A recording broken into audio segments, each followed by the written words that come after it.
Buenas tardes a todos, bienvenidos a una nueva sesión de Hablemos de libros y autores.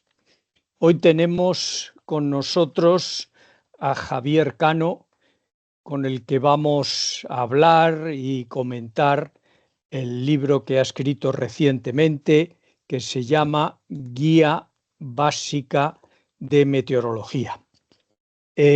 Javier Cano es diplomado en formación del profesorado en la especialidad de Matemáticas y Ciencias Naturales por la Universidad Complutense de Madrid y tiene un máster en Gestión Medioambiental.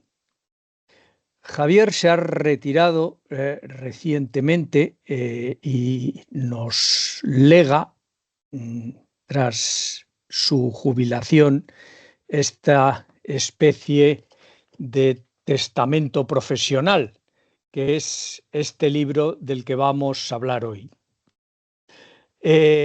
Sobre todo, quizás uno de los aspectos del libro y que tiene y que refleja los intereses y la formación de Javier es su vertiente naturalista. El libro del que vamos a hablar es este que tengo aquí, Guía Básica de Meteorología, y sus intereses se traslucen por todas las páginas del libro. Hay muchas menciones al paisaje, a la fauna, a la flora, a la fenología. No es una guía meteorológica al uso. Todas estas imágenes y comentarios de fenómenos que se observan y su relación con el paisaje aparecen permanentemente. Antes de darle la palabra a Javier, voy a dar las recomendaciones habituales. Este evento se está grabando y luego se subirá al canal de YouTube de la AME. Por lo tanto, los que participen podrán elegir la forma de exposición que quieran, interviniendo luego al final, pues bien a través del chat o bien conectando la cámara y el micrófono, si así lo desean. Y dicho esto, le voy a dar la palabra a Javier para que nos cuente un poco su intención y el contenido del libro, y luego tendremos, como es habitual, pues una charla con él donde intentaremos indagar más cosas sobre la génesis del libro y demás cuestiones relacionadas con él. Adelante, Javier, ya veo que está en pantalla tu presentación y adelante y bienvenido. Pues muchas gracias, Ernesto, sobre todo por invitarme a esta sesión y compartir con todos vosotros la divulgación de este libro. También saludar a los que están al otro lado de la pantalla y nada, pues vamos a hablar un poquito del libro. Como veis, la portada, el título es muy sencillo, Guía Básica de Meteorología, y que ya el título pues nos advierte un poco de lo que podemos esperar de él. No es un tratado de meteorología profunda, de microfísica de nubes o muy especializado, sino es un libro general que trata muchos temas, posiblemente todos los de la meteorología, pero de una manera pues de divulgación especialmente, esa es su finalidad, pero también con rigor que como veremos más adelante está basado en las últimas aportaciones de tanto de la meteorología, de la climatología, como también aspectos, como tú mencionabas, de la biología y cómo afecta la meteorología y la climatología e incluso el cambio climático en el comportamiento de los seres vivos. Dicho esto, pues vamos a ver un poco el contenido. Es un libro que está dividido en 4 partes con 16 capítulos. Como vemos, y si podemos leerlos un poquito así por encima, son capítulos tradicionales de la meteorología. En este caso, la primera parte trata sobre la atmósfera. La segunda parte un poco nos metemos ya en algunos de los procesos atmosféricos, condensación, las nubes, algunos meteoros. Pasamos ya al siguiente, la tercera parte, que sería la observación del tiempo y la predicción. Y por último, pasaríamos a la climatología, en el que incluimos en el último capítulo el tema del cambio climático, que por desgracia es famoso incluso por el tema de los detractores y los negacionistas que no ven más allá de la punta de la nariz lo que está ocurriendo en la naturaleza, tanto a nivel atmosférico y de procesos de cambio de estructuras de presiones que cambian de latitud o comportamientos de fenómenos meteorológicos adversos, como en los propios seres vivos que se están manifestando con cambios en el comportamiento migratorio de las aves, adelantamientos en la floración o caída de hoja de las especies vegetales, etc. Finalmente, el libro tiene 5 anexos, el propio de la bibliografía que hemos utilizado como referencia, también una relación de los cuadros explicativos que aparecen dentro del texto, también el de las siglas y acrónimos, un índice onomástico de todos los autores o todos los meteorólogos y climatólogos que se citan, todos los personajes que se citan en el libro, y finalmente un índice alfabético para facilitar pues cualquier búsqueda rápida de un tema o de un concepto concreto. Ya pasamos un poco a analizar, voy a intentar hacer un repaso desde el capítulo 1 hasta el 16, en algunos muy brevemente y en otros un poquito, contando alguna anécdota interesante y un poco quizá desconocida para la gran mayoría de las personas. Bueno, el primer capítulo pues es de la estructura física y composición química de la atmósfera. Y bueno, aquí aparece un diagrama tradicional con la estructura térmica de las primeras capas de la atmósfera, con algunos de los fenómenos más habituales que se pueden ver, las temperaturas que alcanzan y el comportamiento de esa línea de temperatura, que cómo va cambiando a medida que ascendemos. ¿Esto cómo se determinó en un primer momento? Pues en el siglo XIX, los primeros sondeos aerológicos que se hicieron, como este que vemos aquí en esta fotografía, pues nos demostraron cómo la temperatura descendía en la troposfera, llegaba un límite a una altura determinada que se estabilizaba para luego aumentar, y así pues fueron surgiendo las diferentes capas hasta que se averiguó poco a poco pues ese comportamiento térmico de las primeras capas de la atmósfera.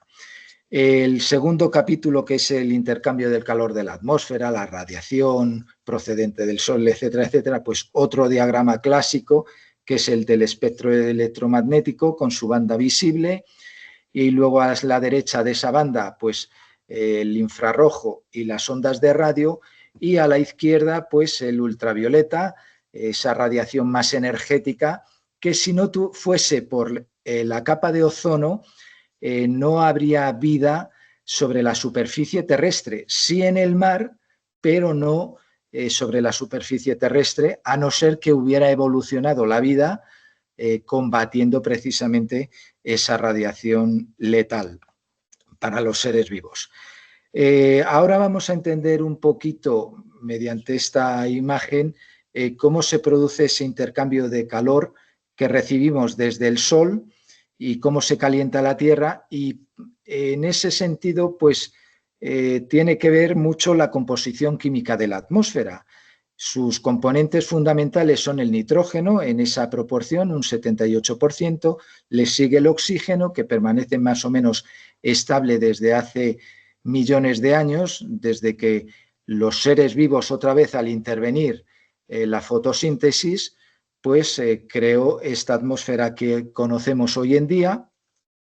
El argón, que es un elemento estable y neutro, al igual que el nitrógeno, y el dióxido de carbono, que aunque aparece en una proporción muy pequeña, el 0,04%, pues tiene una gran importancia, como veremos a continuación. Y finalmente, pues otros gases, como el vapor de agua u otros gases nobles que aparecen como trazas. Antes de entrar en detalle, nosotros que ya cumplimos unos ciertos años, cuando éramos estudiantes, en torno a la década de los 70, 80, el porcentaje de proporción que tenía el dióxido de carbono en la atmósfera era del 0,03%. Y en estos últimos 50 años, pues ahora lo tenemos en el 4%. Pero si retomamos un poco en la historia, hace 170 años, cuando empezó la revolución industrial, era del 0,02%. ¿Eso qué significa? Bueno, pues que este conjunto de gases lo que hace es darnos un efecto invernadero natural, de tal manera que la temperatura global de la atmósfera en la Tierra es de 15 grados. Si no tuviésemos estos gases, esta atmósfera, la temperatura de la superficie terrestre sería de menos 18 grados Celsius. Bueno, todo esto, cuando hablamos en meteorología, parece que solo nos ceñimos a la atmósfera o incluso a los océanos. Pues últimamente, desde hace ya unos cuantos años, se habla del sistema climático de la Tierra que tiene 5 componentes.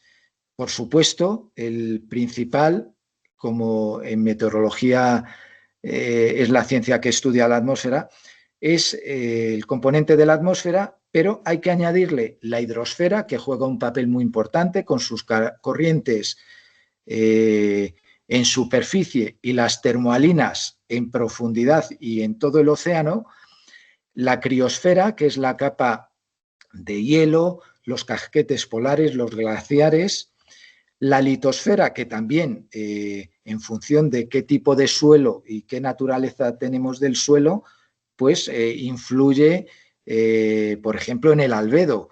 Un suelo desnudo refleja más radiación que un suelo cubierto de bosques.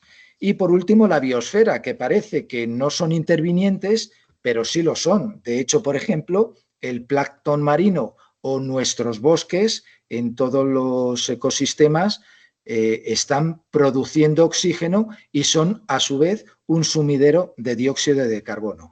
Por tanto, todo este sistema climático tiene mucho que ver en cuanto al balance energético de la atmósfera, y este es el que vamos a analizar a continuación con este gráfico tan sencillo, esta figura en la que tenemos la radiación que viene del Sol en su plenitud, y que ya en la estratosfera, en la capa que se denomina ozonosfera, pues ya absorbe el 3%, y sobre todo de una franja del espectro que, como hemos dicho anteriormente, es letal para los seres vivos que habitan la superficie terrestre. Si no existiese esa capa, pues no conoceríamos la vida como la tenemos ahora mismo.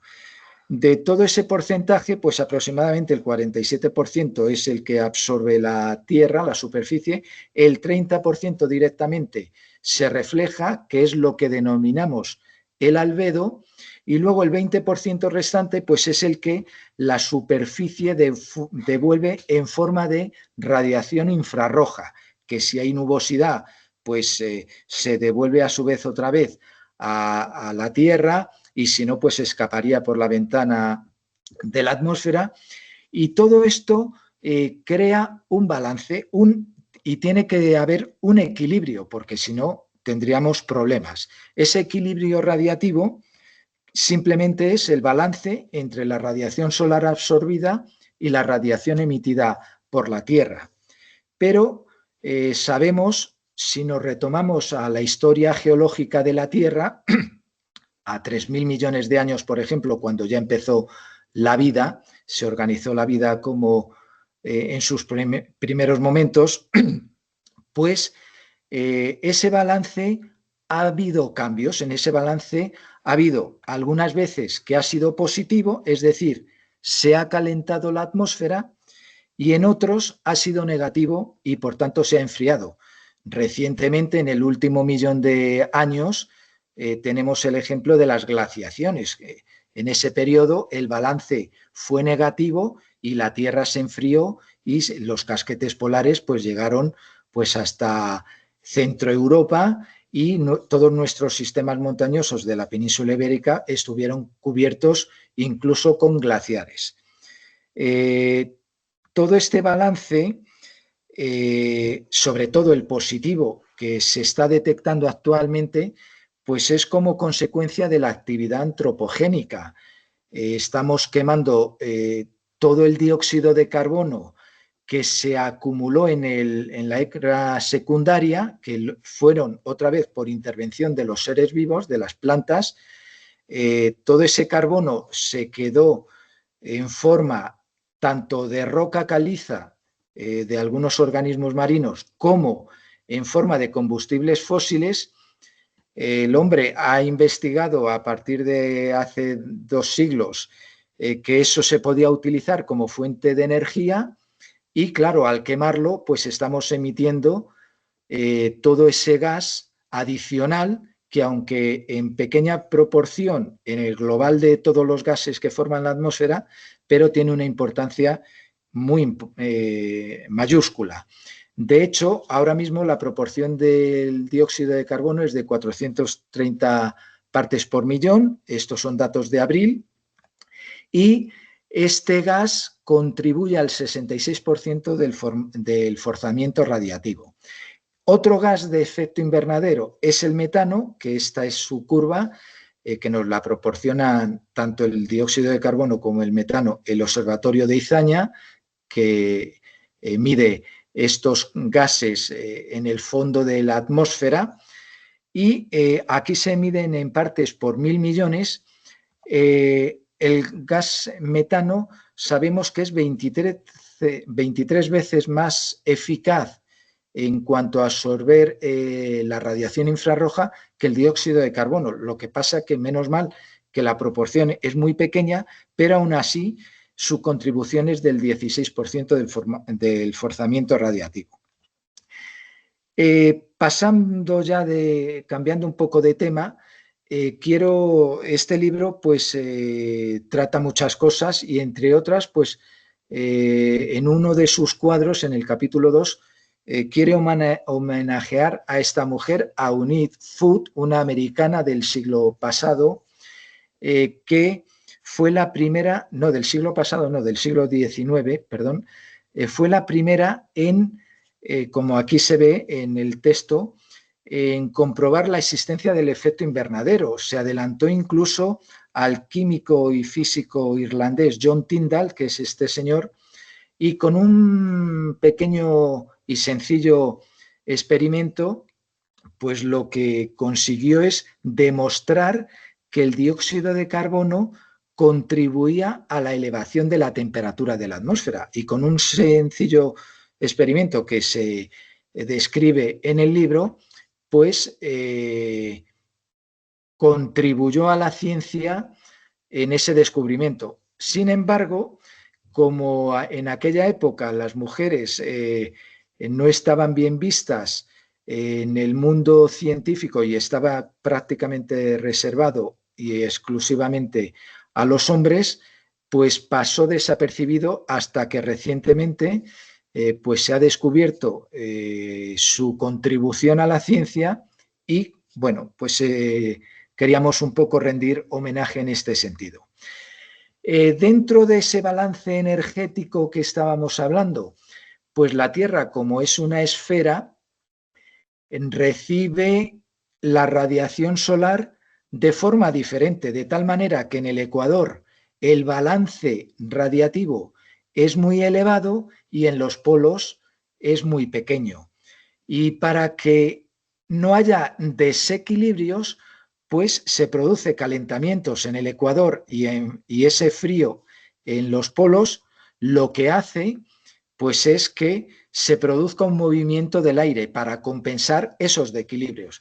Y bueno, pues aquí aparece lo que es un esquema muy simple de la circulación general de la atmósfera, donde se ven en las latitudes de los 30 grados, en el hemisferio norte, pues esas subsidencias donde aparecen los anticiclones, y a una latitud de 60 grados, pues donde aparecerían esas ascendencias, donde estarían un poco las borrascas. Aparece también el chorro polar, el chorro subtropical y, bueno, y las tres células típicas de la circulación general. El capítulo 4 se trata de los vientos locales, hablamos de las brisas marinas, las brisas de tierra, las de montaña, las de valle, y también hacemos mención a los vientos locales más característicos de los 6 continentes, incluidos la Antártida, con ese famoso viento frío y terrible que alcanza y supera los 300 kilómetros, que es el viento catabático, que se origina en el centro del continente y tiene salida en algunas zonas de la costa. El capítulo 5, que es el de las masas de aire y frentes meteorológicos, pues bueno, aquí un esquema tradicional, el clásico del efecto Foehn, cuando una masa de aire húmedo se adentra por el sur de los Alpes, se ve el aire forzado a ascender, se condensa, incluso se produce precipitación, y en función de los gradientes adiabáticos, tanto del seco en la primera etapa como del húmedo en la segunda, pues esa masa de aire se va enfriando, condensa, precipita, y en la parte de sotavento, al otro lado de los Alpes, es decir, ya en la parte alemana, pues ese aire ya con menos materia, porque parte del vapor de agua se condensó y precipitó, pues tiene otras propiedades y se va calentando exclusivamente con el gradiente adiabático, lo que provoca que la temperatura inicial en la parte de Italia era de 5 grados y en la parte alemana es de 10 grados, ha habido un calentamiento, y todo esto también tiene mucha consecuencia en los seres vivos. En las laderas de Barlovento suelen ser más húmedas, por tanto la vegetación es más exuberante, mientras que en las laderas de Sotavento son más secas y por tanto la naturaleza de la vegetación está adaptada a esas nuevas condiciones. El capítulo 6 nos habla un poco de la presión atmosférica y de los sistemas de alta y baja presiones, y cómo no podíamos hablar un poco en este capítulo de las borrascas de gran impacto, que en coordinación con los servicios meteorológicos de Bélgica, Luxemburgo, Francia y Portugal, España está en ese grupo del suroeste de Europa, y cuando se detecta que una borrasca puede producir vientos especialmente fuertes que superan un cierto umbral o vienen acompañados de otros fenómenos adversos, se les da un nombre y son lo que denominamos borrascas de gran impacto. Y precisamente esta borrasca Ana fue la primera que se nombró a partir de 2017. Pasamos al capítulo 7, que es el de humedad del aire, Y aquí pues os presento esta diapositiva, esta fotografía, en la que vemos una garita meteorológica en la que tenemos 4 termómetros, el de arriba inclinado nos marca la máxima del día, el siguiente de arriba, que está en horizontal, nos daría la mínima, y los dos verticales, que son los que nos tenemos que detener, pues uno de ellos tiene una muselina con un recipiente que lo está empapando continuamente y el otro permanece seco. A ese conjunto de dos termómetros, que vemos con más detalle aquí, los bulbos de mercurio, se denomina psicrómetro. Y con una serie de fórmulas psicrométricas, con la diferencia de temperaturas que obtenemos, como resultado de ello, se obtienen otras variables meteorológicas, que son la humedad relativa del aire, la humedad absoluta, por supuesto, el punto de rocío y la temperatura del termómetro húmedo. Cuanto mayor es el contraste entre estos dos termómetros, nos está indicando que la atmósfera está más seca. Y cuando estas temperaturas se igualan, incluso llegando a ser exactamente iguales, nos diría que la humedad relativa del aire es del 100%, se ha saturado el aire. ¿Por qué nos detenemos en esto? Porque la temperatura del termómetro húmedo, este que tenemos a la derecha con esa muselina, tiene gran importancia en los seres vivos y sobre todo en el grupo de los anfibios. Los anfibios, su nombre griego lo dice, viven en dos ambientes, tanto en la tierra como en el agua.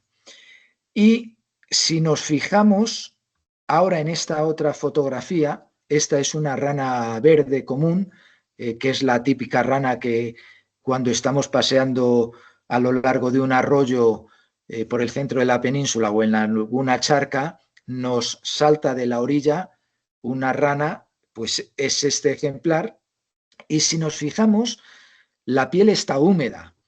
De hecho, la piel de los anfibios es el órgano más importante que tienen, porque cumple muchas misiones, desde, por ejemplo, les permite respirar bajo el agua, porque esta especie, cuando llega el invierno, se sumerge en el agua y ahí se queda todo el invierno y respira a través de la piel. Bueno, pues entre otras propiedades, la piel lo que hace es mantenerles húmedo a estos animales. Esta fotografía se tomó en pleno verano, aproximadamente a las 5 de la tarde, cuando la temperatura habitualmente en el verano, en el centro de la península, se produce la máxima.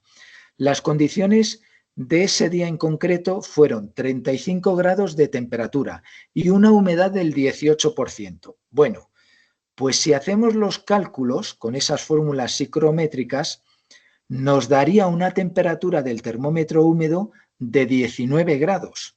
¿Qué quiere decir eso? Que la temperatura corporal de este animal ahora mismo en esas condiciones de 35 grados y una humedad del 18%, su temperatura es de 19 grados Celsius, con lo cual ella puede estar ahí horas y horas bajo el sol, implacable, y lo que le convierte en un animal perfectamente adaptado para soportar esas condiciones. Si nosotros estuviésemos 2 horas a 35 grados y con esa radiación incidiéndonos sobre nuestra piel directa y sin ninguna protección, acabaríamos completamente quemados.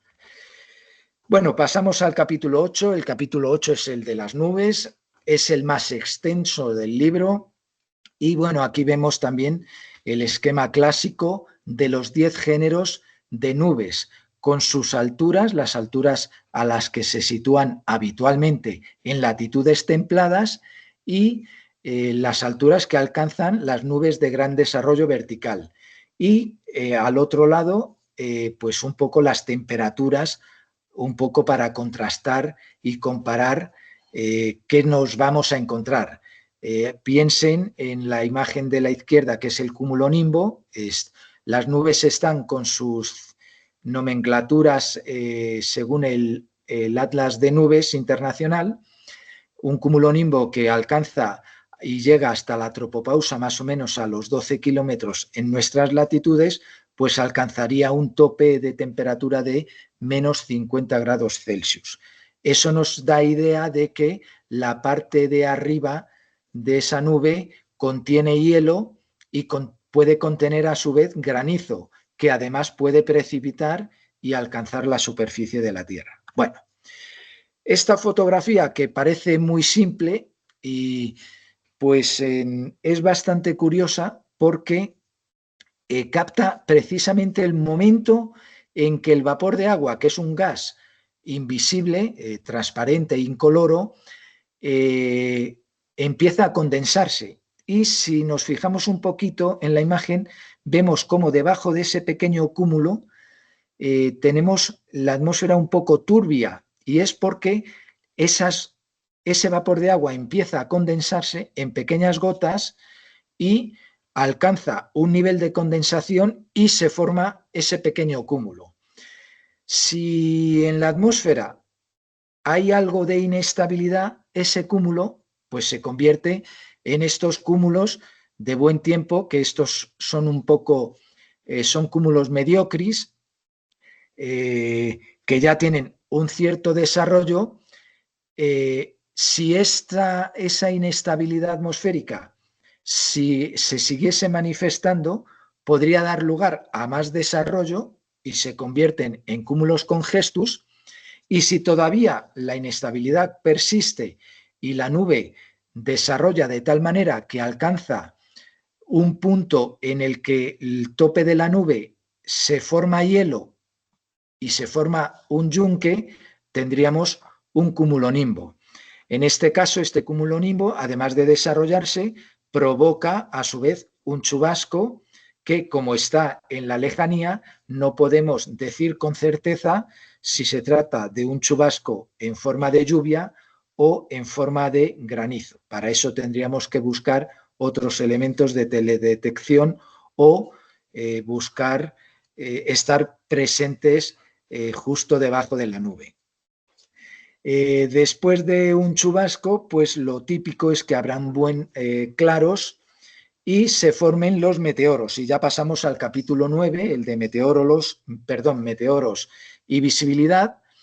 Y en este caso tenemos el cumulonimbo frente a nosotros y el sol a nuestras espaldas. Ha dejado de llover y, por tanto, la lluvia está al otro lado, justo enfrente de nosotros, y se produce el arco iris. Y como deberíamos de saber, los colores siempre se manifiestan con un mismo patrón. ¿Qué patrón es ese? Pues el rojo, el color rojo está arriba y el violeta está debajo. Siempre sigue ese mismo patrón.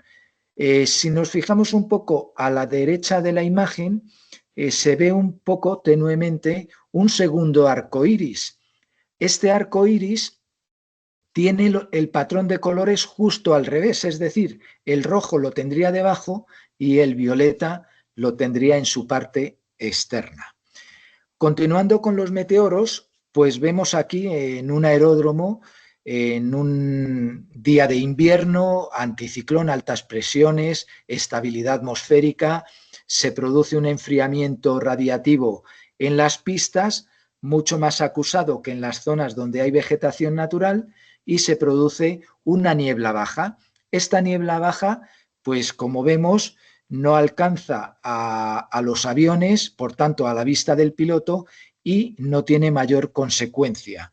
Simplemente es una niebla que es espectacular su visualización, pero no tiene ninguna consecuencia. Sin embargo, esta otra sí, esta incluso genera aviso amarillo en nuestras predicciones, en nuestros pronósticos.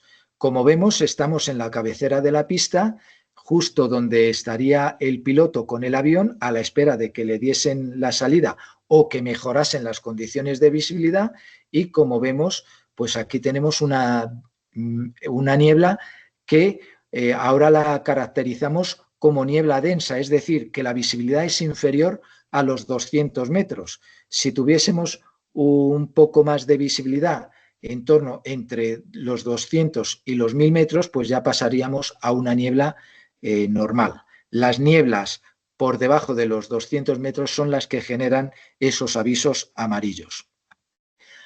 Por último, en cuanto a nieblas, aquí tenemos otro tipo de nieblas. También se trata de una niebla de radiación que se produce en el invierno, sobre todo en días también de anticiclón. Vemos que hay una zona en este valle más elevada, que es una meseta, y al otro lado de la orilla, desde donde se está tomando la fotografía, estamos al mismo nivel que esa meseta. Esta niebla, este tipo de niebla, se produce por un efecto catabático, es decir, el viento frío, que se enfría mucho más en la meseta que en el valle, desciende a primera hora de la madrugada, desciende por el valle, el río que circula por ese valle aporta vapor de agua, al contactar con ese aire frío condensa y se forma esta niebla. Estas nieblas son muy locales y, como vemos, en el resto, fuera del valle, tenemos una visibilidad extraordinaria y sin ningún problema. Continuando con los meteoros, aquí, podríamos hablar de dos meteoros. El primero, que no es la ausencia de meteoro, es decir, aquí tenemos una visibilidad que denominamos excepcional, de más de 80 kilómetros de visibilidad. Esta imagen es del casco urbano de Madrid, su horizonte, y vemos al fondo la Sierra de Guadarrama. Estamos en invierno porque la sierra tiene nieve que últimamente, estos últimos años, estos últimos 25 años de este siglo en el que estamos, se está considerando el tener nieve en la Sierra de Guadarrama como una anécdota. Bueno, tenemos que al norte de la Sierra de Guadarrama, es decir, en la parte de Segovia, si se fijan en la imagen, en la parte de la izquierda, si alguno conoce la sierra, en la montaña que se llama La Maliciosa y en Cabeza de Hierro, tenemos unos estratocúmulos porque en la zona de Barlovento, es decir, al norte de la Sierra de Guadarrama, en la parte de Segovia, está cubierto de nubes bajas, estratocúmulos, pero aquí tenemos un muro de Foehn. Es lo que hemos analizado antes en la parte de Sotavento, porque tenemos un flujo del norte, está la atmósfera seca, sin nubes. Eso por un lado. Y por otro, quiero que se fijen bien en esta imagen, porque ahora vamos a mostrarle un cambio muy drástico. No sé si estáis preparados, quiero que os fijéis porque va a ocurrir lo siguiente. Vamos a cambiar de fotografía, atentos. Bueno, pues se ha producido un cambio espectacular. Es la misma imagen desde el mismo sitio, pero con condiciones meteorológicas completamente diferentes. Antes teníamos una visibilidad excelente, lo vuelvo a repetir, visibilidad excelente, y ahora tenemos la entrada de un fenómeno que es un litometeoro, que es el polvo en suspensión procedente del desierto del Sáhara y que nos produce la calima, que es otro meteoro que nos reduce la visibilidad. Incluso este día en los aeropuertos, en los aeropuertos de la zona centro de Madrid, como es el de Getafe o el de Barajas, la visibilidad fue inferior a los 4 kilómetros en algunos momentos del día. Bueno, pues este es un polvo que entra cuando tenemos una situación del sur. El aire que viene desde el desierto del Sáhara atraviesa el Mediterráneo y alcanza partes de España e incluso de otros países del centro de Europa, provoca esta reducción de visibilidad. Parece ser que en los últimos años este fenómeno, que ha ocurrido siempre, pero parece que lo hace con cierta frecuencia o con un poco más de frecuencia que anteriormente, y además incluso con más cantidad de polvo.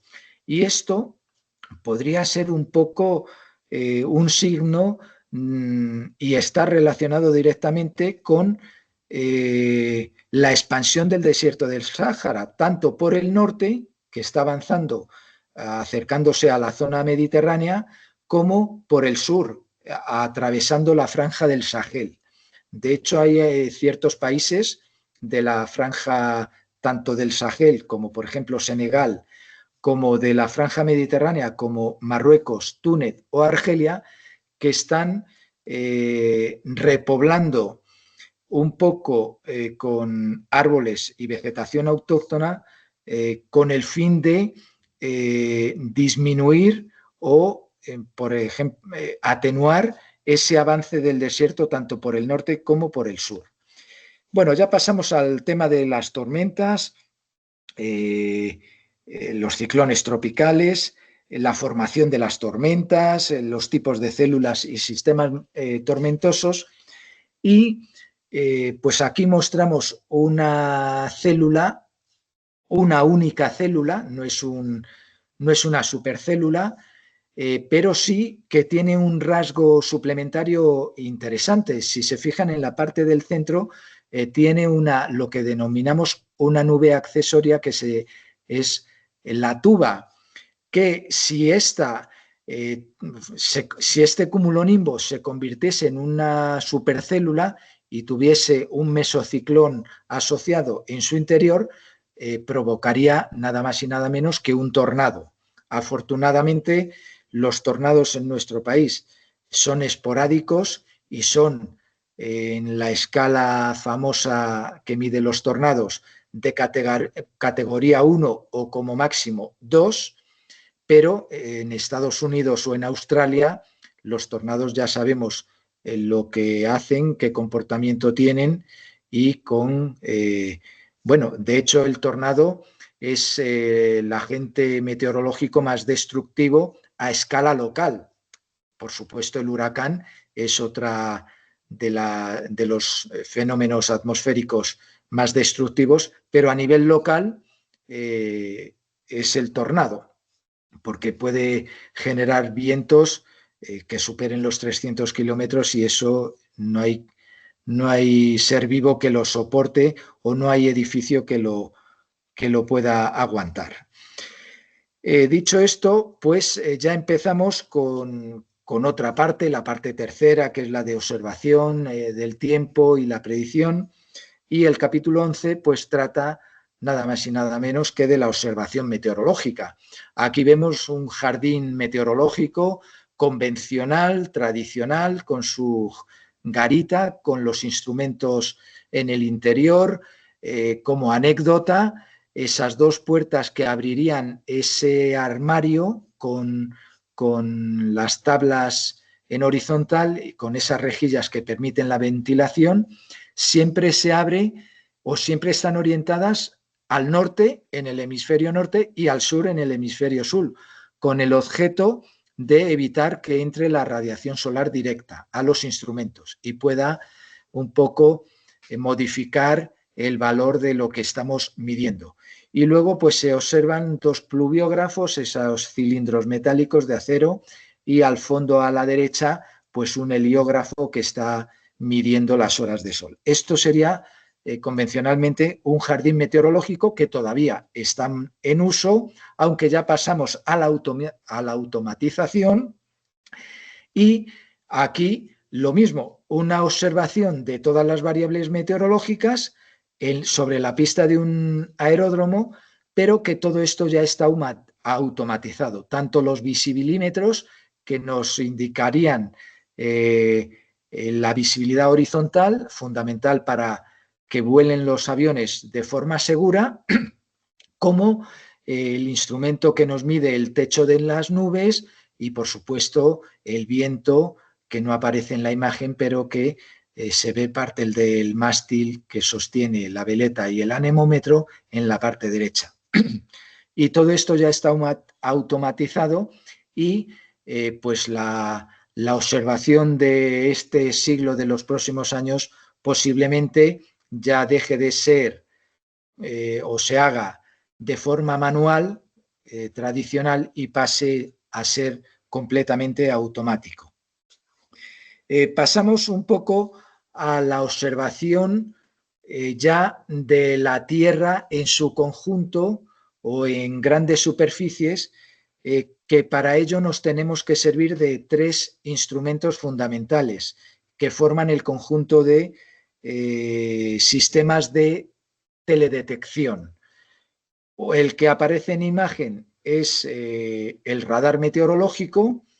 Este es de la zona centro, corresponde o está situado en el Cerro de Batallones, en la Comunidad de Madrid, y que nos sirve para descubrir las zonas de donde hay precipitación y además incluso nos da la intensidad de esa precipitación y qué tipo de precipitación. Incluso es capaz de discriminar si se trata de granizo o de agua. Incluso los radares de 3 dimensiones ya nos dicen dentro del granizo si es severo o es moderado. O sea que ya nos aportan una información muy valiosa, prácticamente en tiempo real. El otro sistema de teledetección sería el detector de rayos, que no tenemos una imagen, pero bueno, es otro de los sistemas. Y por último, el sistema de todos conocidos, que son los satélites meteorológicos, y que aquí un poco repasando la historia de nuestros satélites meteorológicos, en este caso el Meteosat, pues tenemos la primera imagen del Meteosat 1, que se produjo o se hizo en diciembre de 1977. Este satélite era de la primera generación. Se enviaron a la atmósfera 7 satélites. Las imágenes eran en blanco y negro, tenían solamente 3 canales, enviaban una imagen cada 30 minutos y a partir de, bueno, unos años después ya pasamos a los satélites de la segunda generación, que ya emitían en colores, aunque es una imagen artificial, pero ya podemos visualizarlo en colores.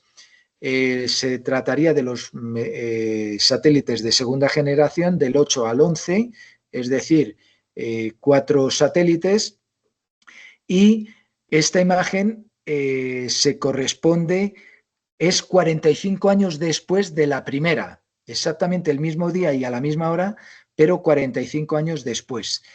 Los satélites de segunda generación, que están todavía en activo, disponen de 12 canales de visualización y nos transmiten 2 imágenes cada 30 minutos, lo cual el avance es muy notable y además la resolución, la capacidad para ver con detalle los resultados, pues son magníficos y muy superiores a los de la primera generación. Pero es que ya estamos en los satélites de tercera generación. Esta es una imagen de marzo de 2023, la primera que produjo ya el Meteosat 12, que es como ahora se denomina, y que si lo vemos en bucle, vamos a ver en 24 horas lo que ocurre, cómo nos transmite tanto de día como de noche en el canal infrarrojo, y podemos seguir viendo la evolución de las nubes, y luego automáticamente pasa al canal visible en las zonas donde hay radiación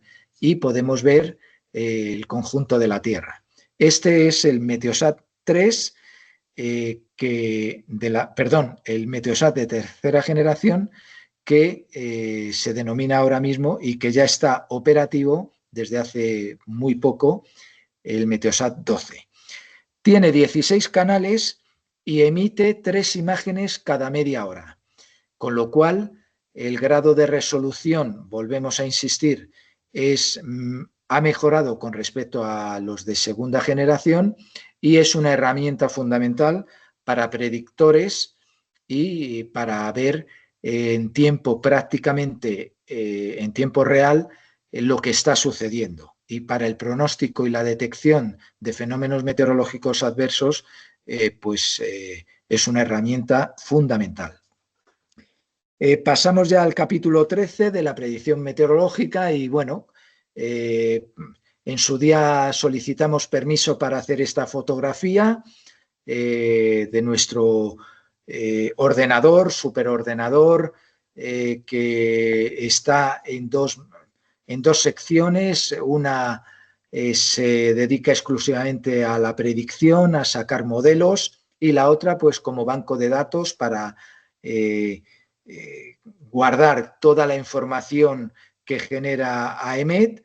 Y bueno, pues aquí tenemos a Cirrus, que es como se denomina coloquialmente, y es un ordenador que es capaz de hacer millones de operaciones por segundo, con lo cual, bueno, la capacidad de trabajo es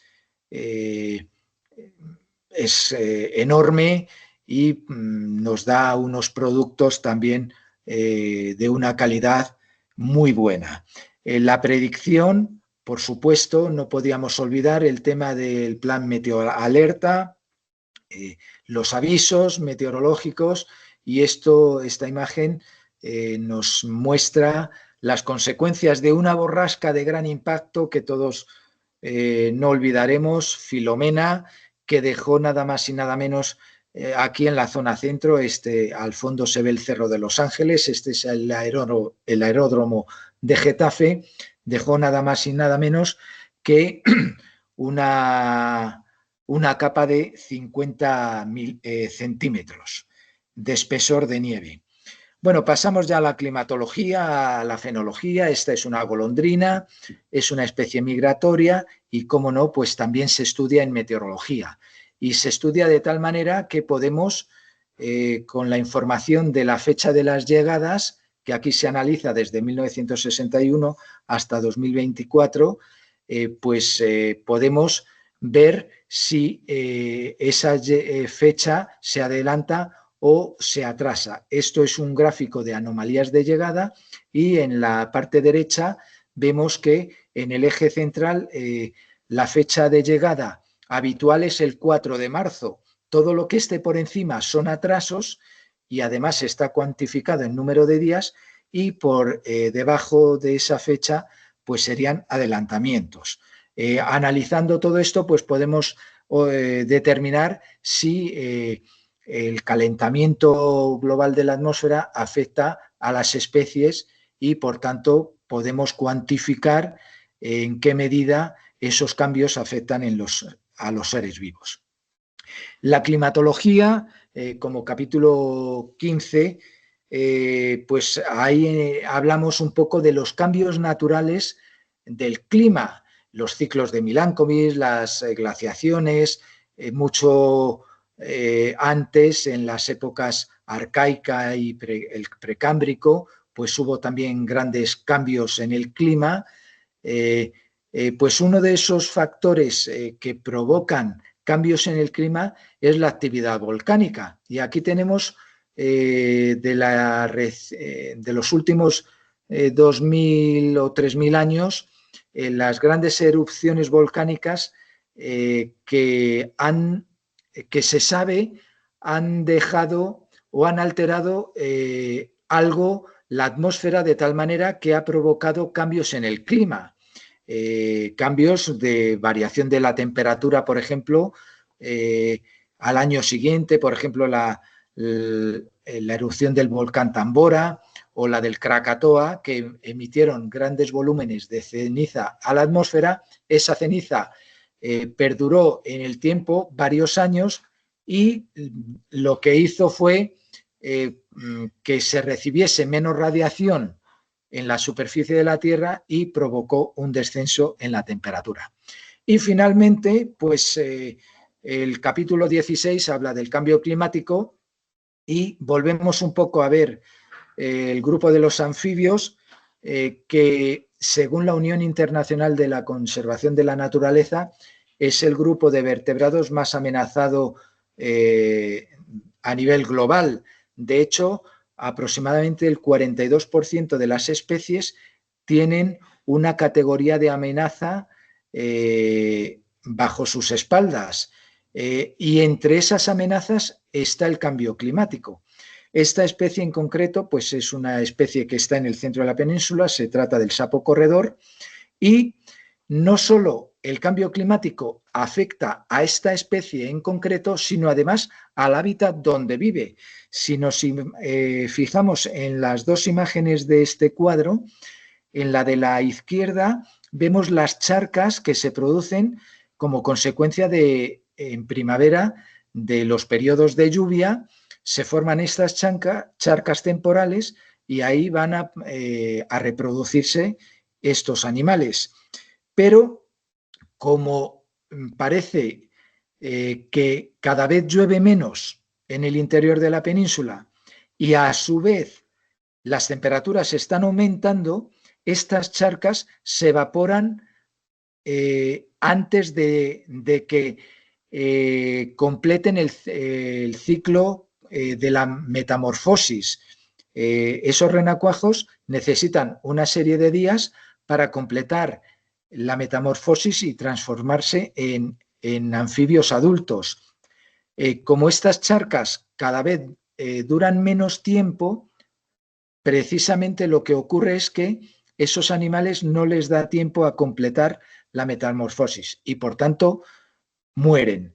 Al morir se está viendo que en algunas zonas semiáridas del centro de la península estos animales están desapareciendo, con lo cual se están produciendo extinciones locales. Y para corroborar todo esto, pues aquí tenemos este artículo científico elaborado por Carlos Cano Barbacín, un investigador del CSIC y el que los habla, pues hemos investigado sobre esa especie y hemos visto que efectivamente si esta tendencia a que cada vez llueva menos y la temperatura sea más alta y por tanto las charcas temporales duren menos tiempo, podríamos conseguir que el cambio climático, como dice el texto, podría reducir la distribución geográfica de esa especie. ¿Y por qué ponemos esto? Para incidir en que el libro, y con esto terminamos, además de ser un libro divulgativo de la meteorología y la climatología en general, tiene información de última hora con los datos de 2024, de cuando se publicó, y porque este artículo se publicó en octubre de 2024, coincidiendo también con la publicación del libro, y quiere decir que además todo lo que hemos tratado de incluir en su contenido está con rigor científico y con toda la información pues la más actualizada que hemos encontrado. Y nada más, yo creo que con esto, gracias por vuestra atención y si queréis hacer alguna pregunta, pues ahora me lo decís. Vamos a ver si para dejar de compartir, no sé si ahora me veis o... Sí, se ve la pantalla del ordenador, vamos. Sí, perfecto. Ahora. Muy bien, muchas gracias, Javier. Me gustaría añadir un par de cosas antes de dar paso a las preguntas de los que nos están escuchando en directo. Primero, que el libro incluye muchas ilustraciones, muchas fotografías, muchos esquemas y que prácticamente de una gran cantidad de ellas el autor eres tú. Hay otro material que no, pero las fotografías y los esquemas, muchos de ellos son tuyos. Luego la edición del libro, que es un libro editado por AEMET, es una edición muy cuidada, lujosa diría yo, a todo color, con papel satinado. Esto hace que sea un libro que tiene un cierto peso, que comparado con libros similares en extensión de otras editoriales. Y luego un aspecto práctico. Tú has mencionado que este es un libro introductorio pues para estudiantes, estudiosos, aficionados, naturalistas, pero hay un aspecto práctico que me gustaría señalar y que tú en la introducción lo comentas. Los contenidos de este libro se adaptan muy bien a lo que se pide en las oposiciones para ingresar en el cuerpo de observadores de AEMET. Ese aspecto me gustaría señalarlo porque uno de los problemas que con frecuencia tienen los opositores es que la información suele estar muy dispersa. Entonces, el tener un texto que se adapte a lo que te exigen, a lo que te piden para participar en las oposiciones, creo que es un valor que conviene señalar. Bueno, pues voy a dar la palabra a nuestros participantes. Adelante. ¿Alguien? A ver, Amadeo, por favor. Sí, bueno, lo primero felicitar a Javier por el texto y al hilo de lo que decía Ernesto, pues doble felicitación porque es un compendio de información muy útil que puede ayudar a los opositores. Y luego una pregunta, el tema de la fenología que a mí en particular me encanta y que no muchas personas tocan, ¿no os animáis? Te lo digo a ti y a más personas que nos vienen a la mente, algunos de gente que sabemos que controla el tema y que sabe muchísimo. ¿No os animáis a escribir un libro centrado en temas relacionados con la fenología que yo creo que siempre han estado mucho de actualidad, pero ahora, hoy en día y todavía con el cambio climático y que yo pienso que cada vez hay más afición por la naturaleza y cómo se interrelacionan a las especies, el clima y tal? ¿Tenéis algún proyecto así en mente o en marcha? Pues sí, mira, a ese respecto, no como libro, bueno, eh, eh, va a salir o está previsto que salga un libro sobre el Observatorio Meteorológico del Retiro. En uno de sus capítulos, que participo como autor, en concreto el capítulo 7, se incluye fenología, fenología de varias especies de plantas y varias especies de aves. Ahí ya hay un poco, contesto un poco a tu pregunta, pero yo tengo y lo adelanto, y si la salud nos lo permite, tengo en mente dentro de unos años, porque quiero que termine el decenio 2021-2030 para recopilar y cerrar ese decenio toda la información de varias especies de animales y plantas de los que hago el seguimiento, y si eso daría lugar a un libro siempre y cuando AEMET tuviese interés en el mismo, en su contenido, y como en este otro libro quisiera publicarlo. Esa idea la tengo presente. Lo único que tenemos que cerrar este decenio un poco por el tema de la recomendación de la Organización Meteorológica Mundial de tener decenios cerrados y así poder comparar con registros de más de 50 años o 60 años que tenemos algunas series en algunas especies para ver qué cambios se han producido desde los primeros registros a los registros actuales. Entonces, sí es verdad que existe ese proyecto, pero tenemos que esperar todavía unos años. Gracias. Muy bien, muchas gracias. Encarna, por favor. Hola, buenas tardes. En primer lugar, gracias Javier por esta obra, este libro, y me uno a lo comentado por Amadeo en cuanto a ese ingrediente tan interesante que es precisamente la fenología asociada a la meteorología y, por tanto, al cambio climático que estamos experimentando. Yo creo que además es una manera muy atractiva de precisamente conseguir más aficionados a la meteorología por parte de la gente, del ciudadano medio y especialmente de la gente joven. Así que yo te animo a ver si ese proyecto del que nos has hablado, pues que tome realidad cuanto antes. Y si no, pues a ver si puedes, no sé, alguna contribución en la revista Tiempo y Clima, ya lanzo eso, por si puedes incluir algún que otro artículo, alguna que otra contribución. Así que nada, pero bueno, yo he pedido la palabra inicialmente para agradecerte la mención que has hecho en la presentación de ahora, a la mención que has hecho a la investigadora.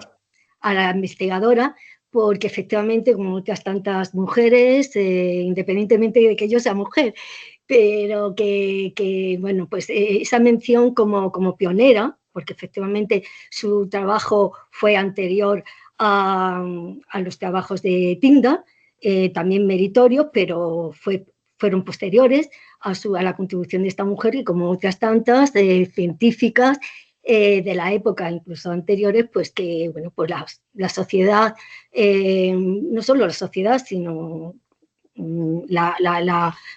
la comunidad científica pues estaban ignoradas, ¿no? Y entonces has hecho mención, yo ahora si acaso incluyo en el chat acceso directo al artículo que precisamente descubrió las aportaciones científicas de esta mujer, que comentaste antes que fue recientemente, fue concretamente escrito por un hombre, escrito en 2011. Y entonces, hasta entonces, esta mujer pues era una desconocida, ¿no?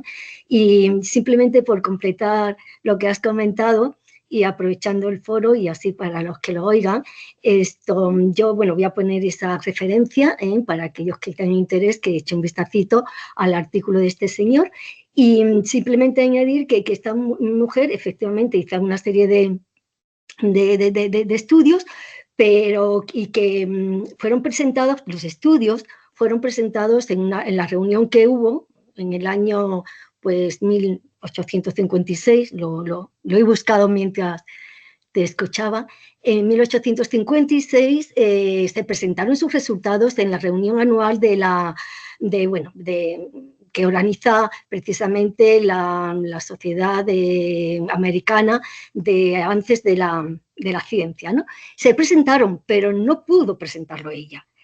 Sus resultados, y ahí consta, se lo presentó un colega suyo, que fue precisamente Joseph Henry, que sí era ya famoso, y lo presentó él porque precisamente ella como mujer nos estaba permitido hacer presentaciones en un foro público científico, ¿no? Entonces, bueno, pues que afortunadamente hemos avanzado mucho, pero muchas gracias por la mención a esta mujer como pionera precisamente en cuanto a la contribución del dióxido de carbono, como que un aumento de este puede provocar un calentamiento global significativo. Así que bueno, luego pongo en el chat la reseña directa que está en la web de este artículo en el que se descubre su trabajo. Y aprovecho, permitidme, mientras que no hay otra mano levantada, en esta línea, yo como docente hasta hace poco, pues también intentaba meter cuñas en las clases sobre el papel de la mujer científica en las contribuciones en la meteorología o en la climatología. Y otra mujer que animo a la gente a que la descubra, y es muy fácil porque afortunadamente existe información de ella, pues en muchos foros dentro de la web, bueno, en cualquiera, pero que ha estado también muy oculta. Y se trata de Annie Russell Maunder. El apellido Maunder ya nos puede resultar más conocido, ¿no? Porque tiene precisamente relación con el conocido mínimo de Maunder, ¿no? Que ocurrió más o menos en la pequeña edad de hielo. Bueno, pues esta señora lleva el apellido Maunder porque efectivamente fue esposa de Maunder. Y realmente, solamente digo que investiguen un poco, que miren un poquito en la web y se darán cuenta que realmente la que realizó gran parte de los trabajos, que luego iba en nombre de su esposo, porque era él el jefe del equipo en donde ella estaba trabajando. Las pocas mujeres que, bueno, todo esto, su nacionalidad es, bueno, ella nació en Irlanda del Norte, pero bueno, estudió y trabajó en el observatorio, o sea, en Inglaterra, en Londres, en el observatorio real de Greenwich, ¿no? Y entonces a ella se le debe, ella fue la que desarrolló el famoso y conocido diagrama de mariposa, que muestra de una manera gráfica la distribución de las manchas solares en el tiempo, ¿no? Que van desde el Ecuador hasta latitudes medias. Entonces, bueno, pues eso. Voy a ponerlo en el chat también, el nombre de esta señora, Annie Russell Maunder, esposa de segundas nupcias de Maunder. Ella era muchísimo más joven que él, que por cierto, y ya con esto acabo, es que no sé, me emociona el que se les reconozca el trabajo a ciertas mujeres que muy válida, ¿no? También un detallito importante, ella cuando se casa con Maunder, pues tuvo que o sea, fue despedida, no pudo trabajar, porque al estar casada ya no podía trabajar, pero ella renunció a formar parte del equipo y tal cual, aunque ella siguió trabajando en su casa, en su trabajo, en su tiempo libre y tal, y siguió publicando con Maunder.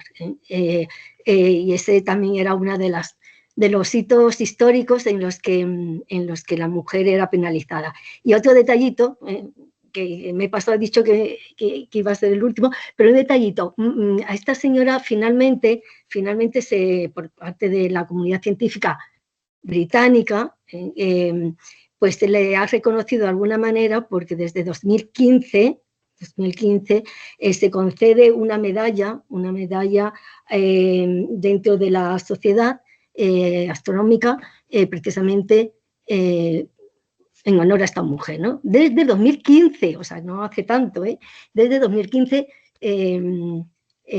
está este detalle compensatorio, si acaso, acerca de la figura de esta mujer, Annie Russell Maunder. Y ya está, aquí lo que quería comentarlo, porque me has dado pie, y Javier, con la mención que has hecho sobre Eunice Foot. Así que gracias. Pues gracias a ti por comentarnos esto.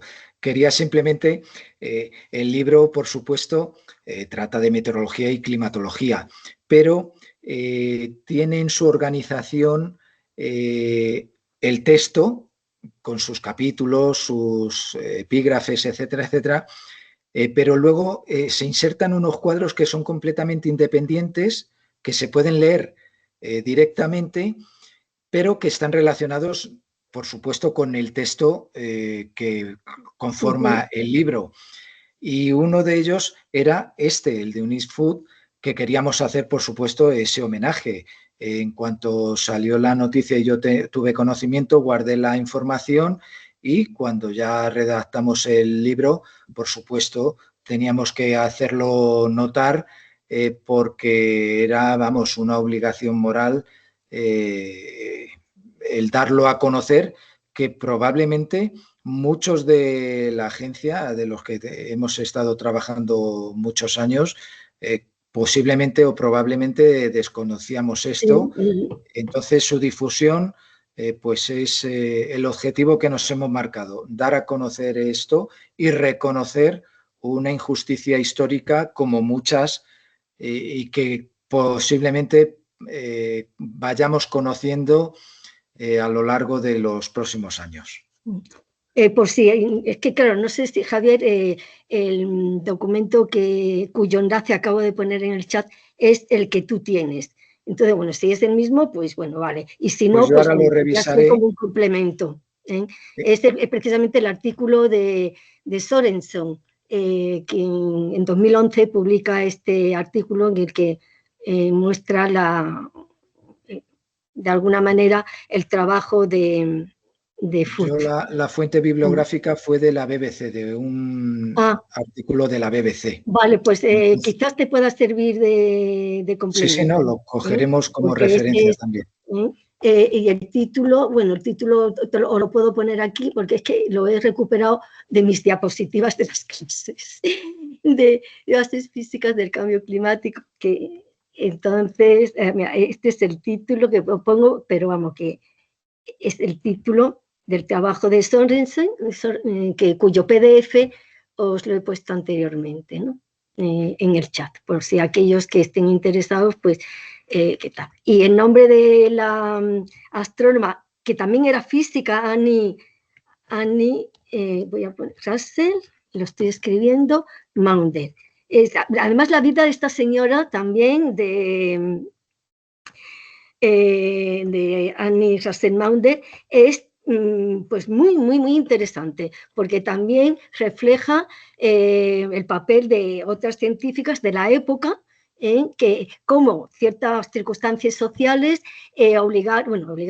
animaron a los que deciden, a los que decidieron en su momento en el Real Observatorio Astronómico en Greenwich a contratar a mujeres como calculadoras porque les faltaban personal. Y entonces de esa manera entraron a trabajar mujeres que fueron avanzando y fueron pues aportando mucho en este caso en la astronomía, ¿no? Pero que fue precisamente pues una casualidad sociológica asociada a la Primera Guerra Mundial, que permitió que la sociedad admitiera a las mujeres como trabajadoras y científicas, y así poquito a poco ellas fueron mostrando la valía que tenían, aunque sus trabajos han quedado ocultos durante mucho tiempo. Sí. Así que os animo a que también investiguéis un poquito sobre esta mujer que tuvo una vida personal y científica muy particular y muy interesante. Así que nada, muy bien. Gracias, Javier, de nuevo. Bueno, muchas gracias. Creo que hemos agotado el tiempo que tenemos. Como no he visto ninguna mano levantada. Sí. Bueno, simplemente quiero darte las gracias, Javier, por esta obra. Insisto en que es una obra muy personal. Aparte de las otras características y méritos que tiene, el hecho de que haya muchos aspectos relacionados con el clima, el tiempo y la naturaleza, hace que este texto sea muy diferente de otros similares. Y nada más. Gracias a todos los que habéis participado y en especial a ti, Javier. Pues hasta otra ocasión. Muchas gracias por invitarme y hasta la próxima. Hasta la próxima. Adiós. Adiós.